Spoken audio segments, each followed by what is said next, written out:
My God, I am keen for this mythical matchup. We are looking at two of the bantamweight greats, with the most successful interim champion and the holder of the third longest win streak in MMA history, Renan the Baron Barao, going up against the arguable GOAT of Bantamweight and recently retired Dominick the Dominator Cruz. And with Dominick Cruz just retiring after unfortunately getting injured leading up to his final fight against Rob Font, I think it's the perfect time to include him in a mythical matchup video. And what better matchup than the OG bantamweight title fight that we never got to see. Now, this fight was actually booked for UFC 169, which took place on the 1st of February in 2014. However, unfortunately, true to character, Dominick Cruz pulled out with a groin injury and Urijah Faber took Dom's place instead to face Renan Barao, and we know how that turned out. So in this mythical matchup, we are sparing Urijah Faber the beating he took from Renan Barao at UFC 169, and instead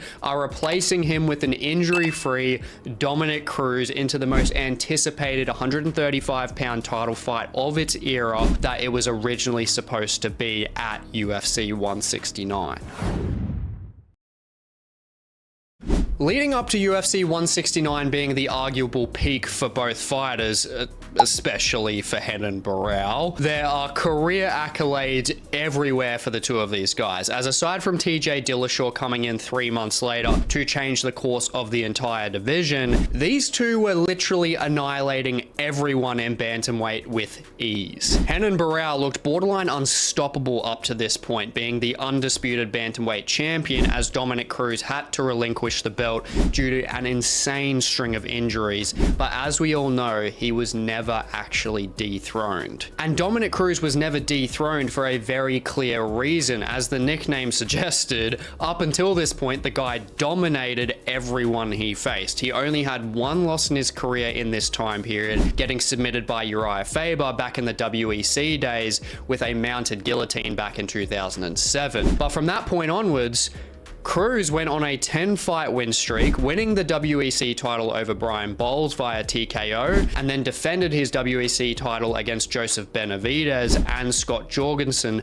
before, just like Jose Aldo, being automatically unified with the UFC belt after coming through as the WEC champion after the merger between the two organizations. And man, did he have a good start to his UFC career. Avenged his one loss to Urijah Faber, beating him 49-46 in their rematch, and then famously out-muscling, out-wrestling, and out-working Demetrius Johnson, beating him 50-45. So up to UFC 169, Dominick Cruz held a record of 19-1, being 6-0 with KOs, 1-1 with submissions, and 12-0 with decisions. And that's thanks to his unorthodox high volume striking mixed with his high level wrestling. Now on the other side, and aside from a draw with Claudemir Souza in 2007, Renan Barao was on one of the most insane win streaks of all time, as aside from losing his very first pro fight to João Paulo all the way back in 2005 on the regional scene, up until UFC 169, Barao was on a 31-fight win streak. He was arguably the most dominant fighter in history at this time, arguably the pound-for-pound #1 at this time, coming out as one of the most successful champions out of Nova União alongside Jose Aldo. It really was their era, and he held a record of 31-1-1. He was 7-0 with KOs, 14-0 with submissions, and 10-1 with decisions. In the time leading up to UFC 169, he won the interim title over Urijah Faber by a 49-46 decision, which was arguably 50-45 to be honest, and then went on to defend his interim belt twice, submitting Michael McDonald with an arm triangle and then TKOing Eddie Wineland in the same year. Now, after gaining the understanding of how far apart these two separated themselves from the rest of the division, let's look at their physical differences and then we'll move into the individual disciplines after that. Now, Dominick Cruz, he was 28 years old at the time of UFC 169, just shy of 29 years old, and he held a 68-inch reach while being 5 foot 8 inches tall.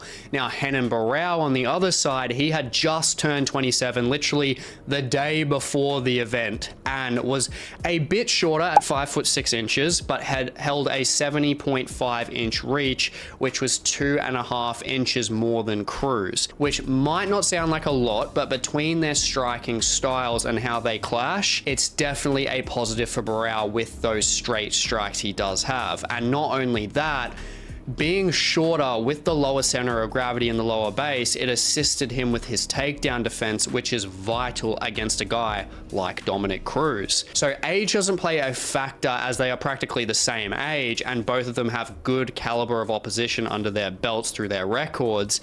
Now, when we look at durability, both of these guys are pretty much untested because Cruz would either go out and KO his opponent or ragdoll his opponent with the wrestling, or Barao would just go out and KO his opponent or submit his opponent. So realistically, neither got tested for durability to a heavy extent. But where Dom Cruz does shine more so in the physical department is in the cardio department. He was a cardio machine. He was able to maintain incredible amounts of linear and lateral unorthodox movement using that figure 8 style he does have to make himself extremely elusive on the feet. He was just very, very hard to hit, as we all know.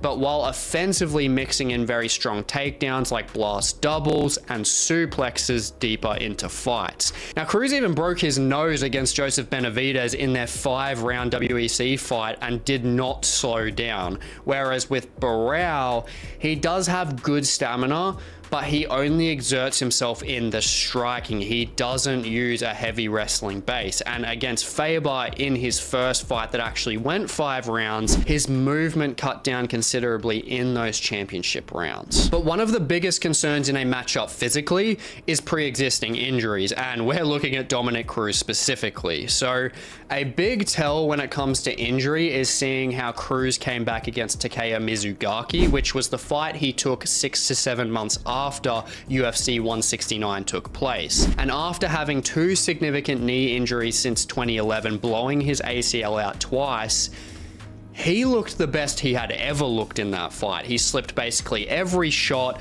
hit a blast double, got him to the ground, and annihilated him with ground and pound, all in exactly 1 minute. So from what we could see for this matchup, there was just no hindrance for Cruz's movement or his technical ability going into that fight at UFC 169. And this is with us obviously taking his groin injury away, which removed him from the fight in the first place. And that's where the speed comes into play, because Barao was a high output, dynamic, orthodox fighter.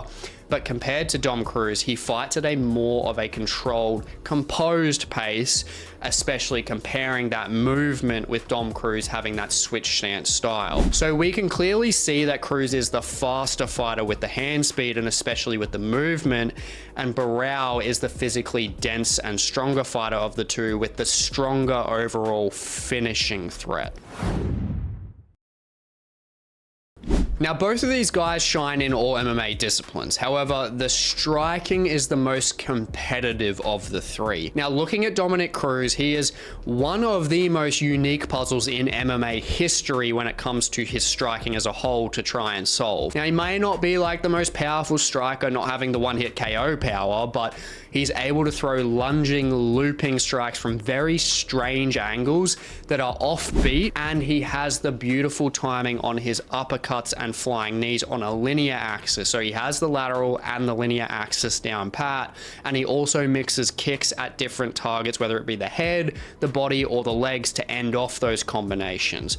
All while consistently switching stance, using a lot of shuffle steps to switch seamlessly. So he was a nightmare when it came to that movement and that striking arsenal. Now, don't get me wrong, it's mesmerizing to watch, but there are definitely holes that can be capitalized on with his style. He often makes big strides when he moves laterally, so chewing apart his lead leg early to stifle the movement is an absolute must, just like Henry Cejudo did in their title fight. And along with that, when he is moving into these positions to start a flurry, he leaves himself open because his hands are down to not allow his opponents to see where the strikes are coming from offensively, but that creates a defensive window to be countered, which Cody Garbrandt and Henry Cejudo had a lot of success with. And so these holes can be capitalized on by Renan Barao, as Barao was one of the most dynamic strikers in this era. He had a very powerful Muay Thai striking base. He fought at a very high output, was very aggressive, and strung heavy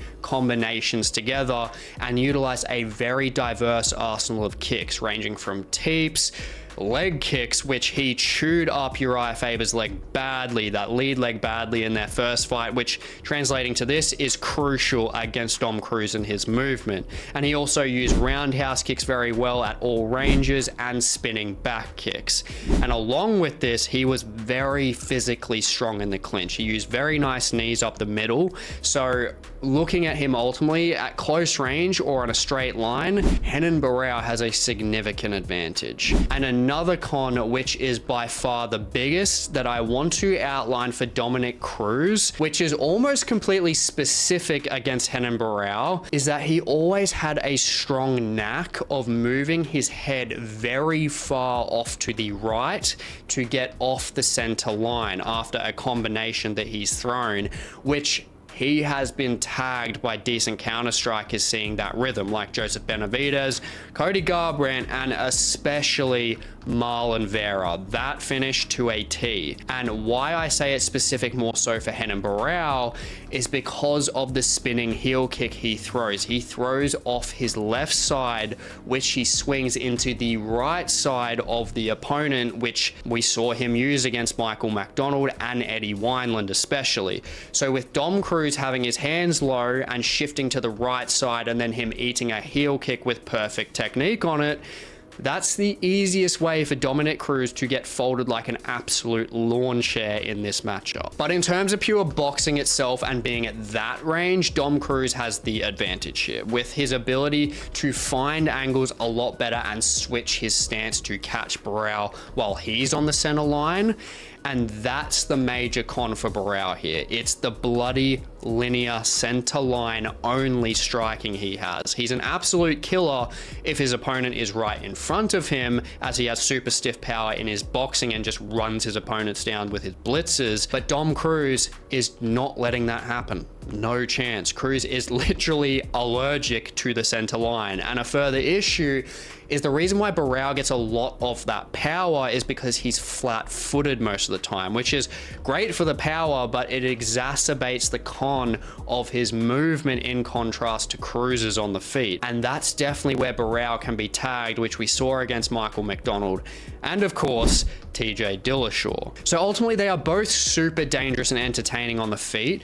Renan Barao has got the best chance of finishing Dom Cruz on the feet, especially with the heel kick into the feint. But if that doesn't pay off, which is a big if, Barao is going to have a hard time tracking the movement and timing of Cruz when he is on the offensive and Barao is on the defensive. Now, looking at the wrestling, Renan Barao had a 100% takedown defense at the time of UFC 169. So he was very good at ripping his opponents back up above his hips when they shot, using his pure physicality, and was able to use that physicality offensively to take his opposition down. But the overall offensive arsenal and ability to reverse things on the ground is Dominick Cruz's wheelhouse all day long comparatively. And Cruz made it seamless with his striking style on top of it. He was so good at resetting after a combination on the feet and then shooting for a double while he was on the back foot when the opposition tried to press forward. He also had great suplexes. He sent Demetrius Johnson for a ride and was very good at utilizing the whizzer to always get back to his feet. And he always showed just great general takedown defense against Demetrius Johnson, especially stuffing 5 out of the 6 of his takedowns. And I say Demetrius Johnson specifically and especially because Demetrius Johnson had a much lower center of gravity and DJ was 4 inches shorter, so it was a lot easier for him to get that takedown against someone that is taller, like Dom Cruz, which he just could not do. Now, both of them are incredible defensively, but ultimately there is a bit of a statistical flaw when it comes to Barao's takedown defense, because not many takedowns were actually shot on him because of his submission-based threat when it got to the ground. So if Dominick Cruz really tested that defense, I'd be confident he could break through it with the takedown arsenal he does have, ranging from the single legs, the knee taps, the double legs, and of course the suplexes. Now, there's always a chance Barao on the other side could just drive straight through Cruz to force the takedown with that strength, but that comes down to Cruz being on that center line again to really drive through him, and he's just not going to be there. So Dominick Cruz, offensively and defensively overall, he takes the advantage in the wrestling. Now, the wrestling is a stronger tool for Dominick Cruz, but the BJJ is where Renan Barao shines in comparison. He's a student of Andre Pederneiras, being his 100th student to receive his BJJ black belt under him in 2011. So he was a black belt leading into this fight at UFC 169. And rightfully so. He was extremely diverse with submissions from all positions. He had 6 rear naked chokes, 2 triangles, 2 arm bars, a Kimura, a knee bar, 2,000 years later, an ankle lock, and an arm triangle, which that arm triangle was wrenched in hard against Michael McDonald toward the end of their fight, which proves he can utilize a submission-based threat against decent competition and not just regional scene cans. Now, Dom Cruz on the other side, he has the 1 submission loss to Urijah Faber, but the skill he had gained since that loss almost makes this borderline obsolete, as he was fresh into his career. He was only 22 years old at the time, and after that he learned a very clean offensive and defensive transition-based game, which was completely built on by his coach, his BJJ coach Lloyd Irvin at the time, and that's why we never saw him submitted again, even with his heavy wrestling style. Even going up against good guard-based submission artists like your Urijah Fabers, like your Joseph Benavidez, and of course like your Demetrius Johnson as well. But that being said, offensively, Barao was a different demon on the ground throughout his early years consistently. But as he got to the height of his career, which I think was just more of like a mentality thing for him, he was just obsessed with the stand-up. And granted, it worked for him, but if he mixed his game up, he could have found more success. Against like TJ Dillashaw especially, just being able to level change and get out of those situations where his head was just used as a heavy bag. So even though Barao does outmatch Cruz with the grappling overall, I'm not so confident he would actually utilize it. And without hurting Cruz on the feet and dropping him to the ground, I'm not confident he could actually find the submission either, especially as the fight goes on and the cardio starts to fade away. So ultimately, I don't see that this matchup would be as decisive for Cruz against Barao as it was for Dillashaw, as Dillashaw was just so consistent with his offbeat straight strikes countering Barao, which just carved up his face and cooked his breathing because his nose was just smashed to pieces. So it's clear to say Barao just clearly struggles against strikers who implement great movement in the exchanges, and TJ obviously cooked him with it. Urijah Faber found success at points, so why couldn't Dominick Cruz? And Cruz has the ability to catch him off rhythm with the strike speed in combination with the movement, and especially looking at UFC 169, having the bigger octagon where he can maximize that movement. But with the cardio difference on top of that, I believe he will just wear him down over time to the point where I can see Cruz safely hunting takedowns towards the championship rounds, with the BJJ threat of Barao dramatically being decreased as his gas tank will have been cut down so much, and he'll most likely having to be fighting off his back anyway. So with both of their takedown offense borderline being irrelevant in the earlier rounds, I see this being kept on the feet. And if so, I see it being extremely close, as it's the battle of Barao's heavy leg kicks and power strikes on a straight line against Cruz's offbeat combinations and consistent linear and lateral movement. So this will come down to volume. where I can see Dominick Cruz overwhelming Barao, especially as he is more of a one-dimensional striker in comparison to Dom Cruz, aside from when he's at kickboxing range with that diverse arsenal of kicks. But Cruz simply just has more offensive tools at more ranges for Barao to think about overall. So ultimately, I see this being a 48-47 decision for Dominick Cruz, as Barao is the one that takes longer to find the reads and he gets outworked in that first round on volume. I strongly believe that he just starts off too slow. Then the second round, Barao gets his reads, gets aggressive, pressures heavy, starts out landing Cruz, especially utilizing the clinch striking against the fence in the second and third round, mainly using the strength advantage he has. But doing that takes a lot of stamina. And in the championship rounds, unless Barao really hurts Cruz, which I just don't see happening, Cruz will utilize the consistent unorthodox movement, the cardio, and the wrestling late to steal the championship rounds for that 48-47 decision. Or don't get me wrong, if it did play out, I would not be surprised if we got to see a first or second round spinning heel kick straight to the right side of Cruz's face to sleep him.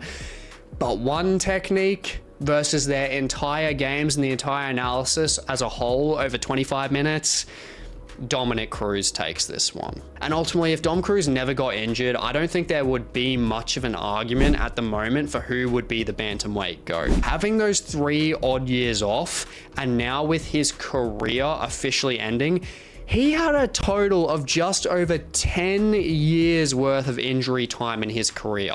So with how skilled and successful he was, he's one of the biggest what ifs to be one of the MMA GOATs if those injuries didn't stifle his career. And on the other side, I mean, Renan Barao's downfall was one of the toughest things to watch in MMA personally for me, but you can't do anything but treasure the prime that he and Dominick Cruz had. I absolutely love them both. Now, I hope you enjoyed today's Mythical Matchups video, and if you want to see more MMA-based content, definitely check out the video on the screen, and please like, comment, subscribe. It goes a long way for the channel, and I will catch you in the next one.